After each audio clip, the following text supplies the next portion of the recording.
ఈయన గురించి చెప్పాలంటే ఒక ర్యాపిడో గురించి వీడియో చేసిండండి, అల్చల్ అయిపోయింది.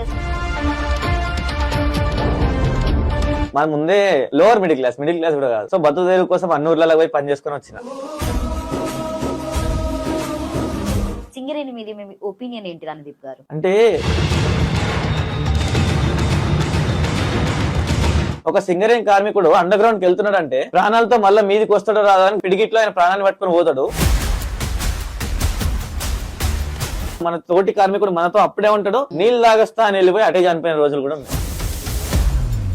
సో మిమ్మల్ని నాకు తెలిసి 42.4K ఫాలో అవుతారు. మీరు ఎందుకు ఒక్కరినే ఫాలో అవుతారు? అంటే నెక్స్ట్ నుంచి ట్రోల్స్ కూడా స్టార్ట్ చేస్తున్నా. మీరు ట్రోల్ చేస్తే అసలు ఉంటారా? అసలు ఇప్పటికే జనాలు చచ్చిపోతున్నారు.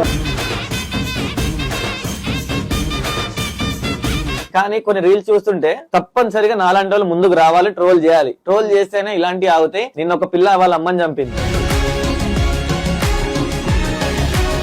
సో మీకు ఏ హీరో అంటే ఎక్కువ ఇష్టం? రజనీకాంత్ లేకపోతే గజనీ సూర్యనా? హీరో సినిమాలు నాకు అసలు పడవు. ఎందుకంటే చిన్నప్పటి నుంచి నేను చూసిన హీరో మా నాన్న. చిన్నప్పుడు రోడ్డు మీద వేసుకుని కూరగాయలు అమ్మిండు మా నాన్న నా కోసం. నేను వస్తానా నీతోనే అంటే అద్దు బిడ్డ చదువుకునే వయసు, నువ్వు చదువుకే ఉండాలి, నువ్వు ఇటు రావద్దు అన్నాడు. అప్పటి నుంచి ఇప్పటిదాకా నేను 1000 రూపాయలు అడితే 2000 అప్పు చేసినా నాకు పంపుతాడు. ఇన్ఫ్లుయెన్స్ అందరూ ఏం చేశారు? పైసలు వచ్చితోనే బెట్టింగ్ ప్రమోషన్లు చేసారు. అందులో మీరు కూడా ఒక్కరని చెప్పొచ్చు. అమ్మాయిల గురించి మాట్లాడకన్నా దగ్గర నాకు అమ్మాయిలు అంటే ఇప్పుడు విరక్తి వస్తుంది. ఎందుకంటే అమ్మాయిగా ఉట్టలేదన్నా లేకపోతే అట్లా కాదు. మీకెవరో ఒకరు స్పాన్సర్ చేస్తారని నేను విన్నా. అంటే స్పాన్సర్ అంటే వాళ్ళ కంపెనీ ప్రమోట్ చేయడం కోసమే ఇట్లా ట్రావెలింగ్ కూడా.